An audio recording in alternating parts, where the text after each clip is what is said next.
Indiana football picks up a starting wide receiver in the transfer portal, and the best receiving room in the Big Ten just got better.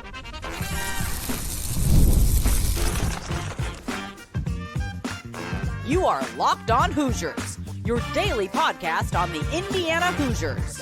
Part of the Locked On Podcast Network, your team every day.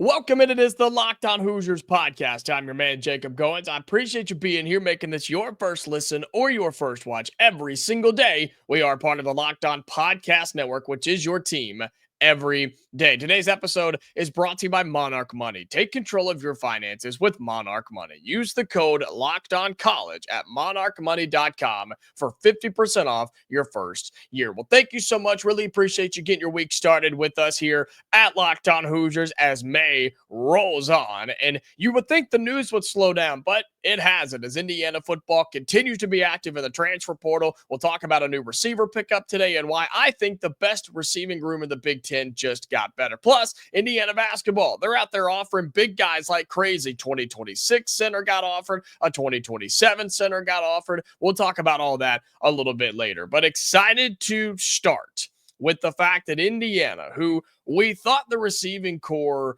was set in stone and in a really, really good spot with the addition of a Michigan transfer in Tyler Morris. Well, he got hurt during the spring. He's out for the season. And I told you this was one of the positions that Indiana needed to go and fill. I think a starting linebacker was needed, and I think a slot receiver was needed. And while this guy has played slot, he also has played outside. He's just a solid receiver and somebody that you can plug and play pretty much anywhere you want to in the receiver room. Indiana over the weekend picks up the commitment from Cal wide receiver Jonathan Brady. He's played at New Mexico State. He's played at California, played 3 total years. He's going to have 1 year of eligibility remaining. During his career, 41 total games as a college wide receiver, has 98 catches for over 1,300 yards and 10 touchdowns between New Mexico State and from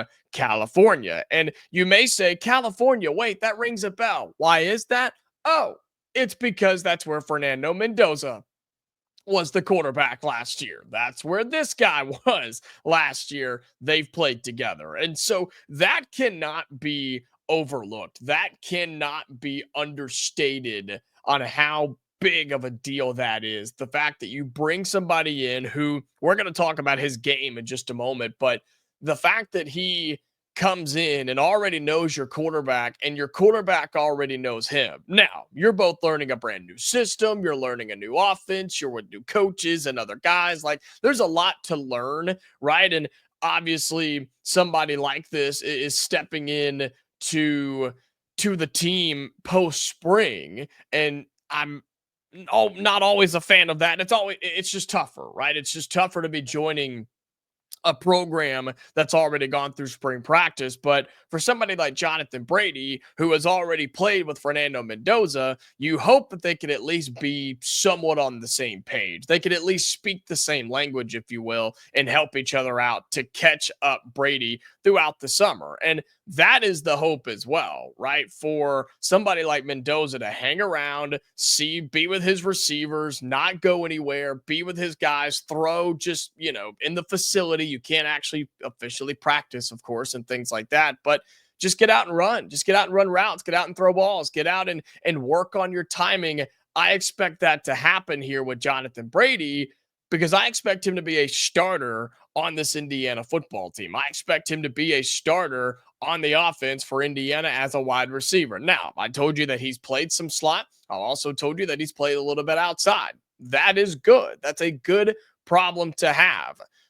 You need a slot guy, though, because you feel between Holden Stays as your tight end, you have Elijah Sarratt, you have Omar Cooper, you have your guys outside. You felt like your Michigan transfer was going to be in there, and then he got hurt this spring, and you were kind of, I don't want to say scrambling, but you needed some help. Regardless, you needed somebody. And that's what Jonathan Brady will bring to you. Again, 41 games in his career, 98 catches, 1,300 yards, and he's got 10 touchdowns. And so you start to break down what his game looks like, right? And kind of what you're getting with somebody like this. Well, at his size, right? 5'10, 180 pounds, you expect him to be kind of your speedy, give me the ball and get out of the way type of guy. And that's exactly what he is, I think. Can he make an acrobatic play or two? Sure. Can he go up and beat somebody 50-50? Yeah, every now and then.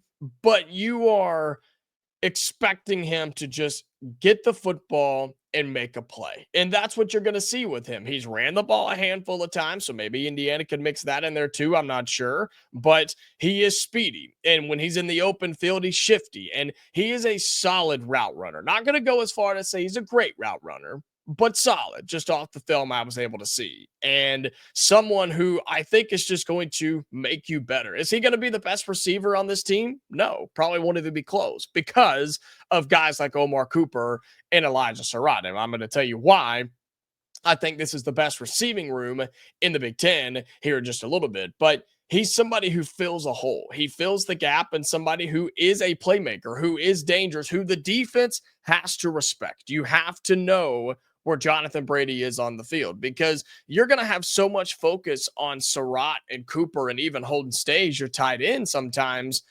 That's where somebody like Jonathan Brady could step in to be really impactful. That's where he could be really, really effective, is with all the focus on the big names, right? I mean, Sarratt's getting national attention this year, and Omar Cooper should too. You bring in somebody like Jonathan Brady, who knows the quarterback, who's going to learn the system, and is just a speed guy who can run several different types of routes and used in different ways in motion and in the out of the backfield and things like that.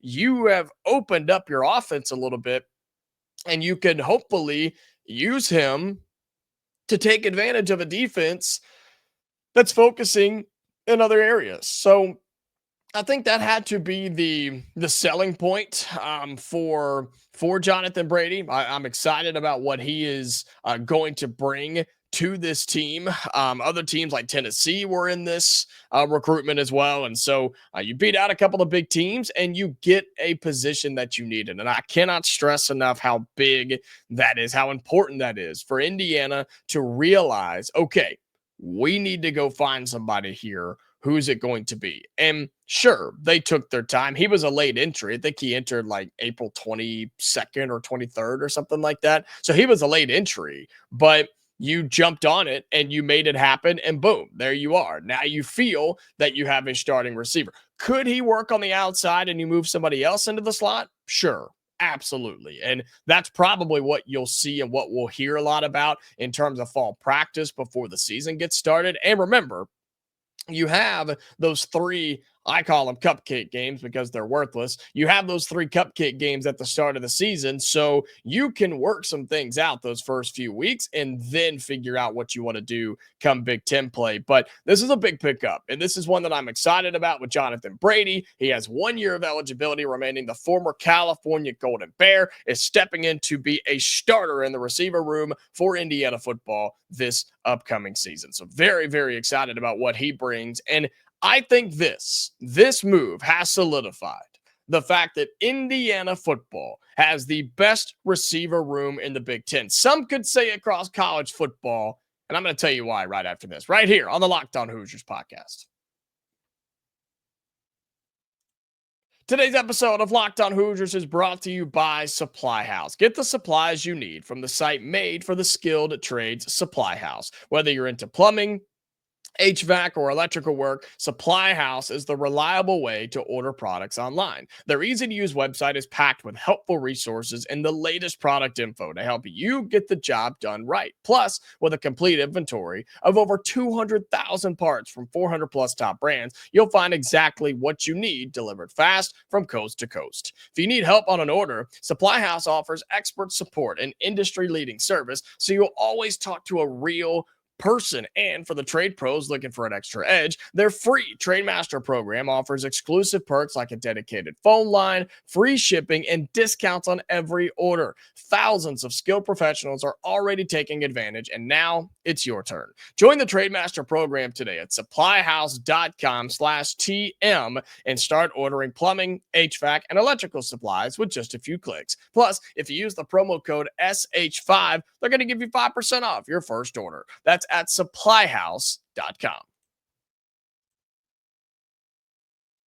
Welcome back into a Locked On Hoosiers. Appreciate you being here again, making this your go-to spot for all things Indiana athletics. More receiver talk here in just a moment. Plus, Indiana basketball offers the #1 center in the class of 2026, and one of the best centers in 2027 has confirmed he will be visiting the Indiana Hoosiers. So more on that in just a little bit, but appreciate you being here. And if you're listening on audio or watching us on YouTube, however you support this show, really, really do appreciate it. We say it every day, because I mean it every day. You guys have supported this show so well, and May is off to a fantastic start once again. So thank you so much for that. If you're listening on audio, follow us over there. Turn on your notifications on Spotify, Amazon, Apple, Pandora, however you find us. And be sure you're sending it to everybody, okay? We want your grandparents listening to this. We want your teachers listening to this. We want everybody listening to Locked On Hoosiers. So thank you so much for doing that. And on the YouTube side, you know the drill, right? Hit the thumbs up, like the video, tells me you like what we got going on here. Also tells the YouTube robot to share it with more people somehow. Also, leave your thoughts in the YouTube comments. How do you feel about Jonathan Brady, the newest Indiana wide receiver? How do you feel about this room overall as a whole? Do you believe it's the best receiver room in the Big Ten in 2025? And then, of course, subscribe to the channel if you have not already. So those things help us out tremendously. So thank you so much. Well, I've said it, and I will defend it right now. Indiana football has the best wide receiver room. Notice the word I said there. Indiana has the best wide receiver room in the Big Ten going into the 2025 college football season. And I'm not saying it for smoke and clicks and things. I believe it. I really do think that Indiana's receiving core is the best in the Big Ten, because you bring back several big names from last year's team, plus a couple of transfer additions. And I think Mendoza at the quarterback spot is going to elevate that really, really well. I guess he's going to make it look good. I guess I shouldn't say elevate, because that would imply that it wasn't good a year ago and it would make them better, because Curtis Rourke did an incredible job last year with a really good receiver room, and it obviously took Indiana to a college football playoff. But you start to look at what this receiving room has, and you bring back your two best receivers from a year ago. You cannot overlook the fact. You can't. It's impossible. You cannot overlook the fact that you bring back Omar Cooper and Elijah Sarratt, two guys who could be all first team all Big Ten. They could be all American candidates. They are legit. Sarratt, as I told you, he's getting national attention. I looked up an ESPN article before doing this show just to see what the national people are saying about other receivers in the Big Ten. And Sarratt is in there, not even the Big Ten. They're saying he's a top 5 receiver in college football, ladies and gentlemen. Is Elijah Sarratt here in Bloomington? And so he's going to be your lead man. Then you've got Omar Cooper. They're going to play on opposite sides of each other. And so, as I was talking a little bit earlier about Jonathan Brady, I mean, it's almost pick your poison, right? It's like, man, okay, do we stop Elijah Sarratt, who is a top 5 receiver in college football? Do we try and stop him, who's 6'2", 200 pounds? Or do we stop Omar Cooper, who's 6 foot, 200 pounds? I don't really know. I don't know which way we want to go. Oh, yeah, don't forget about E.J. Williams in there. Don't forget about, as I've said, Holden Stage, your tight end. I'm including him in this situation just because he is going to catch the football. I think you have to choose which one you want to stop. Now you bring in Jonathan Brady, a starting wide receiver in Power 4 football, who is going to be a starter on this squad, I believe. If not a starter, for whatever reason, he will be an immediate impact player. And I talk about those guys all the time, and that is what Jonathan Brady will be. But as a whole, this receiving core is the best in the Big Ten. Is Elijah Sarratt the best receiver in the Big Ten? No, of course not. And again, I looked up that ranking just to kind of look around. Evan Stewart from Oregon, he's going to be awesome. Evan Stewart's going to be good. I think Sarratt is better, but I think Evan Stewart is an incredible wide receiver. Jeremiah Smith is the obvious answer here from Ohio State, and that's fine. That's fine. Let him be the top dog. He's going to be awesome. There's no debating or arguing how good Jeremiah Smith is going to be. The question is for the Buckeyes, who else steps up? Who else is going to be your big time man? They've got great recruits. They've got young freshmen. They've got young sophomores. They're going to have a solid room. But going into the season, I don't think there's any room more proven than what Indiana's going to put on the field at the wide receiver spot. I just don't see it from around the Big Ten. Again, Jeremiah Smith, he's going to be awesome.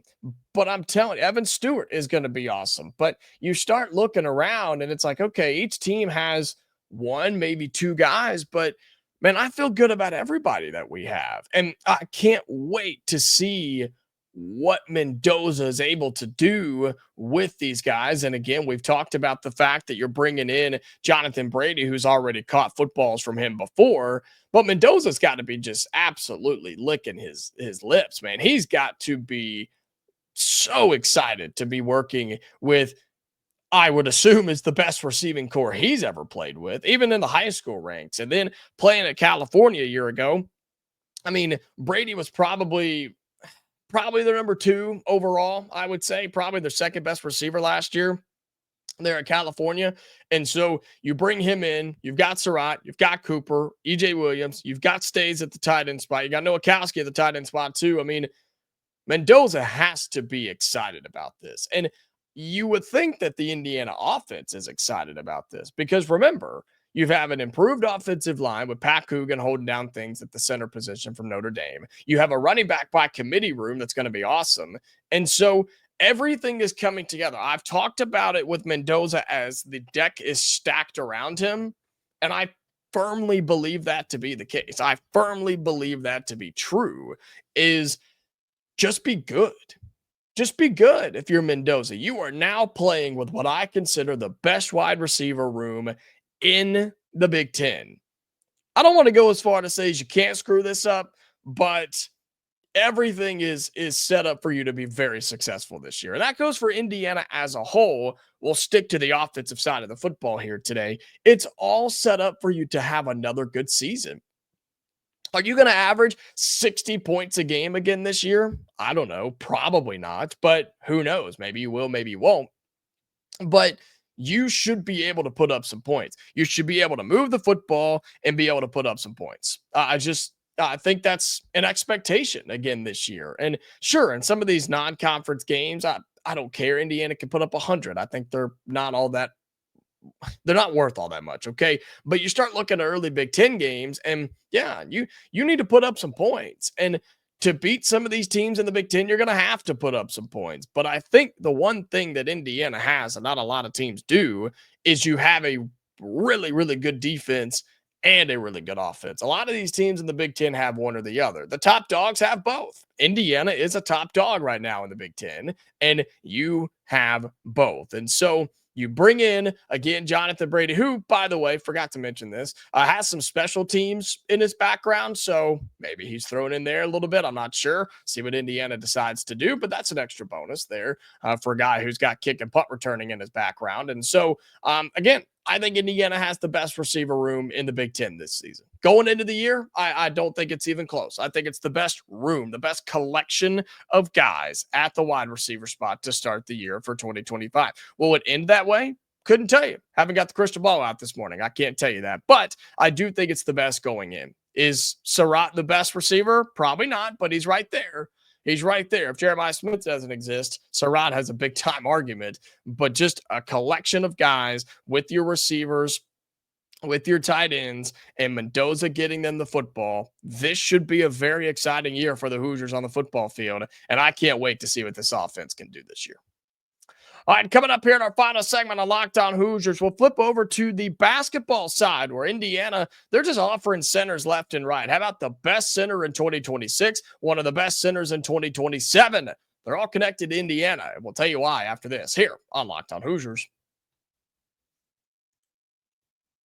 Today's episode of Locked On Hoosiers is brought to you by Monarch Money. Ever check your bank account and wonder, where did all my money go? Between dining out, online shopping, and entertainment, it's easy to lose track, even within the first week of the month, right, folks? That's where Monarch Money comes in, your personal CFO, giving you full visibility and control over your finances. Monarch Money is not just a budgeting app. It's a complete financial command center. You can track all your accounts, investments, and spending in one place. So you stop just managing your money and start building wealth. All right.